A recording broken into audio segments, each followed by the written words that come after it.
할렐루야. 네, 오늘도 주님 안에서 평안하시고 성령 충만하시기를 주님의 이름으로 축복합니다. 여행을 가거나 맛집을 가거나 특별한 사람들을 만날 때 SNS에 기록으로 남기긴 합니다. 저도 그렇고 여러분들도 그렇고 그렇죠? SNS를 하는 이유가 특별한 오늘을 기념하기 위해서, 그날을 잊지 않기 위해서 SNS를 하곤 하죠. 페이스북 같은 경우는 1년이 지났을 때 1년 전 오늘 해가지고 추억을 공유하는 것도 있더라고요. 그래서 1년 전 오늘 그것을 다시 떠서 이렇게 보면은 그때 그랬지, 이 감동이 재현이 됩니다. 그렇다면 여러분들은 잊지 못할 그 순간들을 저장하기 위해서 어떤 방법을 사용하십니까? 우리가 다른 것은 다 잊어도 하나님께서 찾아오셔서 우리에게 특별한 그 은혜를 주셔서 잊지 못할 순간, 하나님과 마주해서 잊지 못할 사건들이 저 여러분들에게는 분명히 있을 것입니다. 저 같은 경우는 임신이 안 되던 저 아이가 임신이 되었을 때 하나님께서 정말 약속하셨구나, 그때 그 순간을 잊을 수 없는 사건으로 받아들이고 있습니다. 그 외에도 많지만요. 하나님이 개입하셔서 하나님이 선하게 이루신 일들을 통하여 현재 지금 내가 서하고 있는 이 상황과 환경 속에서 사방이 막혀 있는 것처럼 보여도 저에게는 약속을 성취하신 하나님이 저 아이를 우리 가정에 보내신 것을 보면서 그럼에도 불구하고 하나님은 살아계시지, 하나님은 당신의 때에 가장 좋고 아름답게 이루시지 라고 하는 그 은혜들을 우리가 떠올려 볼 수 있습니다. 저 아이 자체가 하나님이 개입하셔서 말씀을 성취하신 결과이기 때문에 저 아이를 보면서 저는 하나님의 약속이 떠오릅니다. 그렇다면 하나님은 어떤 분인가? 우리가 신앙생활하면서 교회 나오면서 제일 중요하게 여겨야 할 것은 하나님이 어떤 분인가? 우리는 항상 그 질문에 대답할 수 있는 배움과 들음과 그리고 간절함이 있어야 한다는 것이죠. 오늘 하루를 살아가면서 여러분의 하나님은 어떤 하나님인가? 이렇게 혹시 질문을 던져보셨습니까? 여러분의 그 일터 속에서 오늘 내가 하나님과 함께 동행하고 있지, 나의 모든 업무조차도 하나님과 함께 이 업무가 진행되어져 가고 있다라는 것을 여러분 잊지 마시고, 하나님이 이곳에서 나를 하나님의 선하신 뜻 가운데 만들어가는 매 순간임을 여러분 기억할 수 있기 바랍니다.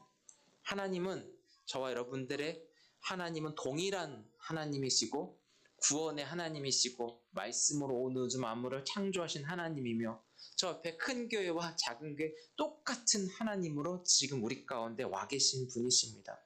저는 그게 너무 감사하더라고요. 근데 우리가 중요할 것은 하나님은 말씀의 하나님으로 만나셔야 한다는 거예요. 말씀의 하나님으로 꼭 만나셔야 돼요. 그리고 말씀의 하나님으로 우리가 알아갈 수 있어야 돼요. 그 말씀을 통해서 하나님의 약속으로 기록되어져 있는 그 모든 부분들이 약속을 성취하실 때 우리의 삶 가운데 나타나는 그 놀라운 일들이 저 여러분들이 하나님을 경험하는 계기가 되었으면 좋겠습니다. 근데 하나님을 우리가 위험하게 여기거나 우리의 태도와 생각과 행동이 좀 조심해야 할 것들이 있는데, 그것은 바로 하나님을 형상화하는 것에는 우리가 좀 조심성을 가져야 한다라는 것이죠. 이거는 우리가 피해야 돼요. 하나님을 형상화한다라는 것이 뭔지 알죠? 우리 육안으로 이것이 바로 하나님이야, 이것이 바로 하나님이라고 지적하고 설명하고 가르치려고 하는 그 모든 것을 다 피해야 한다라는 거예요. 왜냐하면 그것은 하나님이 가장 싫어하는 우상 숭배이기 때문이죠. 대표적인 사건이 뭐가 있죠? 출애굽기 32장 보면은 금송아지 사건 있잖아요. 금송아지는 그 애굽의 신의 모습이고, 이 신, 근데 이스라엘 백성들은 모세를 어떻게 보면 신처럼 그렇게 여겼다라는 거예요. 모세가 시내산에 올라가서 하나님의 그 말씀을 받으러 40일 동안 시내산 위에 있었거든요. 그런데 이 모세가 없으니까 40일이라는 그 시간 동안 떨어져 있으니까 점점 이스라엘 백성들은 두려운 거예요. 빨리 하나님이 약속하신 그 땅으로 가야 되는데 40일 동안 모세가 없으니까 머물러 있어서, 그래서 어떻게 해요? 모세의 동생 아론에게 뭐라고 표현하냐면 우리를 인도할 신을 만들어라, 이렇게 얘기해서 만들어진 게 금송아지잖아요. 근데 누가 우리를 인도해야 돼요? 하나님이 인도하시는데 어떤 하나님인가가 굉장히 중요하다라는 거예요. 그래서 아까 제가 기념할 만한 것, 그 기념품 이런 것이 그 자체가 하나님이 되면 그게 위험하다는 것을 말씀드리고 싶은 거예요. 하나님은 절대로 형상화가 아니라 말씀의 하나님으로 여러분 만나시고 그 말씀의 하나님으로 경험되어질 수 있기를 주의 이름으로 축복해요. 오늘 여호수아 4장을 보니까 드디어 요단을 건너게 됩니다. 왜냐하면 하나님께서 약속하시고 주시고자 한 그 땅을 차지하기 위해서 반드시 건너야 가는 그 강이 요단 강이거든요. 하나님의 말씀이 어떻게 하나하나 이루어져 가고 있는가, 이 여호수아와 이스라엘 백성들은 진짜 가까이서 하나님을 경험하는 것 같아요. 여호수아를 통하여서 이제는 그 실제적으로 이스라엘 백성들이 하나님의 임재를 더 피부로 느끼는데, 우리도 이 시대에 저 여러분들이 여호수아가 돼서 하나님의 그 실제를 더 생생하게 느낄 수 있었으면 좋겠어요. 자, 6절 7절 읽어드릴게요. 이것이 너희 중에 표징이 되리라. 후일에 너희의 자손들이 물어 이르되 이 돌들은 무슨 뜻이냐 하거든 그들에게 이르기를 요단물이 여호와의 언약궤 앞에서 끊어졌나니 곧 언약궤가 요단을 건널 때 요단물이 끊어졌으므로 이 돌들이 이스라엘 자손에게 영원한 기념이 되리라 하라. 이렇게 얘기해. 요단물이 끊어졌다라고 하는 것은 길이 되어서 하나님이 이끌어 가시는 하나님의 일하심을 경험하고 있다라는 것이죠. 근데 우리 상식으로는 이게 절대 기념이 될 수가 없고 기억할 수도 없고 이해할 수도 없다라는 것이죠. 물이 끊어졌다라는 거 이해가 돼요? 그냥 수도가 끊겼다. 우리의 상식으로는 이렇게 되지. 물을 이렇게 칼로 딱 끊을 수 없잖아요. 요즘 돌아다니는 짤 중에 이런 짤 있는 대로 보셨나 모르겠어요. 어떤 사람이 새해가 돼서 나 이제 술 끊을 거야. 그래서 어떻게 끊는지 알아요? 나 이제 금주 이걸 선언한 게 아니라 싱크대에 가가지고 소주병을 가져와서 부으면서 가위로 이러고 있더라고요. 아 근데 진짜 은혜롭지 못해가지고 영상을 준비는 안 했어요. 근데 술을 끊는다. 근데 그 요단강이 끊어졌다라고 하는 그 끄는 게 갑자기 이게 생각이 나서 얘기를 했는데, 뭘 말하고 싶냐면은 이 요단강 도화 사건 가운데는 절대 사람이 끊을 수 없다라는 것을 말씀드리고 싶은 거예요. 가위로 해도 안 끊어지거든요. 아무리 해도 안 끊어져. 하나님이 개입해서 하나님이 역사하셔야지 끊어지는 그 요단강이에요. 그래서 이 요단강을 끊으셔서 어떻게 해요? 하나님이 이스라엘 백성들 요단강을 도화할 수 있도록 길을 내셨다라는 게 중요해요. 그래서 읽어보면 출애굽기나 여호수아는 어떻게 보면 세대는 바뀌었지만 하나님의 역사하시는 패턴이 너무나도 비슷해요. 그래서 보면 하나님이 이 하나님이 주어가 되어서 성취하시는 일들이 되게 많아요. 그거랑 나중에 성경 읽을 때 하나님이 하는 그 부분에 성경에 동그라미를 쳐놓고 그 부분을 따라가서 한번 읽어보세요. 하나님이 고기도 주시고 물도 주시고 하나님이 행하시는 직접적인 역사들이 굉장히 많이 나와 있다라는 거예요. 그런데 여기서 여호수아 4장에 하나님이 끊으셔서 길을 만드셨다라고 말씀드렸잖아요. 이 강물이 흐른 그 자리, 사람이 걸어가면서 특별히 기념이 될 만한 그 돌들을 취하라고 얘기하고 있어요. 12개라 그랬는데 왜 12개인지는 아시죠? 12지파에서 지도자 한 명씩 나와서 그 돌들을 취하여 이 기념될 만한 것들을 가지고 가라라고 얘기하고 있어요. 근데 제가 생각할 때는 그냥 아무데나 가서 돌 12개를 취한 게 아니라 그래도 기념이 될 만한 거 가치가 있다면 뭐예요? 이 요단 강이 흘렀던 그 자리인데 길이 되었을 때 바닥에 보면 그래도 돌이 있을 거 아니에요. 근데 어떻게 표현하냐면 어깨에 메고 갔다 그래. 그러니까 이런 자갈 같은 건 아니고 약간 좀 큰 거겠죠. 이게 들고 가기 힘드니까 그런 거 같아요. 그래서 그거를 주워 오라고 얘기하고 있어요. 이 돌을 보면서 뭐예요? 이 돌이 하나님이 아니라 이 돌을 통해서 그때 하나님이 역사하시고 하나님이 약속하신 그 뜻이 이루어지는 그 사건을 이 돌에 담았다라는 걸 얘기하고 있어요. 하나님이 뜻이 이루어지는 그때를 잊지 않게 이 돌을 보면서 하나님을 더 생각하라는 것이죠. 이렇게 기념할 만한 것들을 통하여 아까도 말씀드렸지만 하나님을 오해하거나 의심하지 않도록 오히려 하나님을 향한 믿음을 우리 안에 더 강화시켜 주는 거예요. 이 믿음이 점점 자랄수록 그 사람은 하나님의 크게 하신다라는 거. 큰 사람은 믿음이 점점 자라. 모세처럼, 여호수아처럼 하나님이 그를 크게 하셨는데 하나님에 대한 믿음이 점점 이렇게 큰 사람을 큰 사람이라고 부르고 싶은 거죠.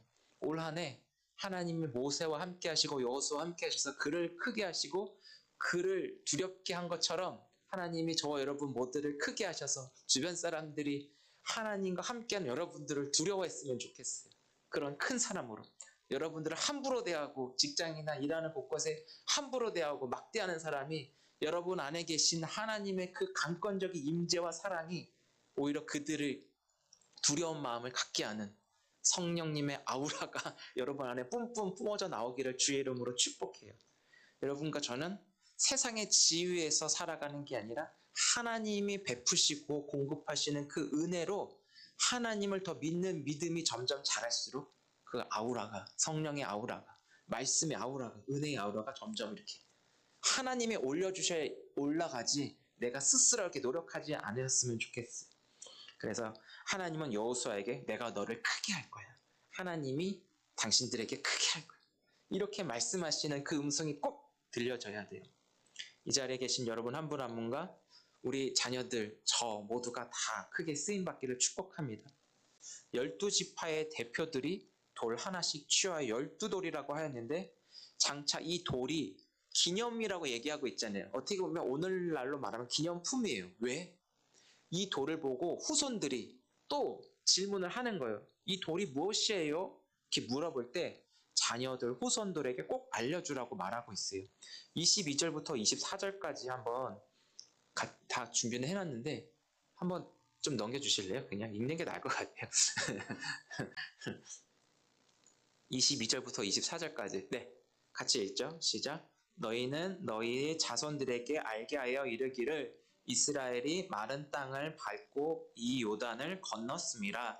너희 하나님 여호와께서 요단물을 너희 앞에서 마르게 하사 너희를 건너게 하신 것이 너희 하나님 여호와께서 우리 앞에 홍해를 말리시고 우리를 건너게 하신가 같았나니 이는 땅의 모든 백성에게 여호와의 손이 강하신 것을 알게 하며 너희가 너희 하나님 여호와를 항상 경외하게 하려 하심이라.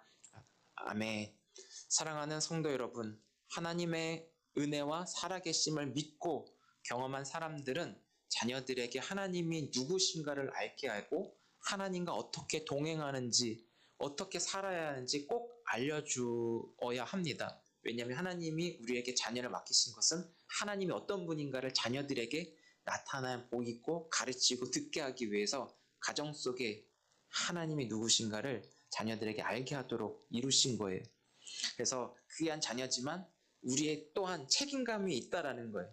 이 자녀들이 이 돌을 보고 이것이 무엇입니까? 라고 했을 때 그때 역사하셨던 하나님이 누구신가를 자녀들에게 듣게 하는 것이죠.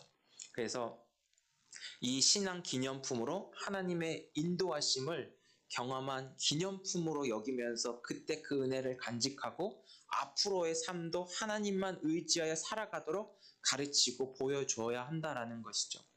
오늘 같은 시대에 자녀들에게 믿음을 심어준다라는 거 너무 어려워요. 그렇죠? 교회에 아이들도 없어요. 그리고 예수 믿는 사람들 또 그 부모들을 밖에서 만나며 교제하면서 기도 제목을 들을 때 주님 떠난 자녀들이 돌아오는 기도 제목이 너무 많은 거예요. 그리고 얕은 신앙에 그냥 교회만 왔다 갔다 그리고 부모님 때문에 그냥 발만 붙이는 아이들이 너무 많다라 그래요. 그래서 그 아이들이 믿음이 성장하기를 간절히 바라는 부모들의 그 마음을 많이 보았습니다. 그런데 놀라운 것은 자녀의 신앙 교육은 역설적인 것 같아요. 어디서 해야 되냐면 가정에서 해야 돼요. 교회는 방향성을 제시하고 재료를 공급해 준다면 그 나머지는 가정에서 자녀들이 부모의 신앙을 보고 듣고 배우면서 그대로 답습하거든요. 그래서 우리가 신앙생활할 때 순서도 이래요. 하나님 교회 가정이 아니라 하나님 가정 교회예요. 하나님이 스스로 계셔서 하나님이 먼저 존재하고 계셨고 그리고 하나님이 이루신 게 가정이에요. 그리고 교회거든요. 그래서 그 가정 속에서 아이들은 하나님이 엄마 아빠를 어떻게 믿고 섬기는가 아이들은 그걸 보고 그대로 닮아간다라는 것이죠. 자연스럽게 무르익어서 기도하는 엄마 아빠, 말씀 보는 엄마 아빠 그대로 애들이 따라 한다라고 해요. 우리 집에 아직 그게 잘 보여졌는지 모르겠지만 우리도 이제 그렇게 해야 될 것 같아요. 그래서 아이의 눈에 보여지면 아이가 그것을 따라하고 부모의 말투, 부모가 사용하는 언어 이것 또한 닮아간다라고 해요. 그래서 교회는 아이들의 신앙의 방향성을 제시하면서 하나님과 인격적인 교제와 사귐 속에 누릴 수 있도록 공급의 차원이라고 말씀드렸어요. 실제적으로 자녀 교육은 부모를 통하여서 가정에서 이루되 그것이 어렵다면 교회가 같이 연계해서 함께 교회와 이것이 이루어져야 한다라는 거. 이거는 그냥 이론적인 거고 실제적으로 어렵기 때문에 우리가 같이 나누면서 저 아이들 가장 우선적으로 신앙으로 애들이 자라서 인격과 성품과 태도가 주님의 뜻을 이루고 주의 말씀에 순종하는 사람으로 이 시대 여호수아와 같이 자랄 수 있는 그 마음의 사모함이 있었으면 좋겠어요. 옳고 그름을 통해 내가 얼마나 알고 집어넣는 것이 아니라 우리 아이들 어떤 아이들로 키워야 되냐면 하나님 말씀에 순종하는 아이들로 키우는 게 더 우선이거든요. 그러면 자연스럽게 순종하면서 하나님을 아는 지식이 자연스럽게 새겨진다라는 거예요. 왜? 그 말씀을 알아야 순종하거든요. 우리 자녀들을 오늘 밤에 하나님 앞에 내어드리고 올려드리면서 하나님 많이 알고 적게 알고 그것보다 한 말씀이라도 저 아이들이 하나님 말씀에 순종하는 아이로 그 기념하여 구원하여 일하시는 그 하나님 무엇이든 할 수 있습니다. 전능하신 하나님 무엇이든 하나님은 능치 못한 일이 없습니다. 내 현실과 처지가 어떠한가 상관없이 하나님이 임재하시고 찾아오시고 개입하셔서 하나님 당신의 역사를 이루시되 내가 변화되든 아이들이 변화되든 누가 변화되는 그 순간 그 자체가 하나님이 허락하신 기념이 되게 하여 주옵소서. 우리는 좀 오늘 이 밤에 이런 기도가 좀 필요할 것 같아요. 사랑하는 여러분, 저와 여러분들 가운데 그 가정 안에 하나님이 맡겨주신 귀한 자녀들, 자자후손 대대에 이르도록 신앙이 계속 흘러가도록 우리는 신앙을 기념할 만한 기념품이 필요해요. 이것이 무엇이냐? 그거 보면서 대답할 수 있는 그런 은혜가 있었으면 좋겠습니다. 그래서 하나님을 실제로 아이들이 경험하여 어떤 상황 속에 의심의 사건에 부딪힐 때도 있지만 그럼에도 불구하고 하나님을 신뢰하는 아이로 우리가 자라게 하고 우리도 그렇게 자라 매 순간 하나님의 살아계심과 구원하여 선하게 인도하실 하나님만을 경외하는 저 여러분들의 가족들이 다 되시기를 주의 이름으로 축복합니다.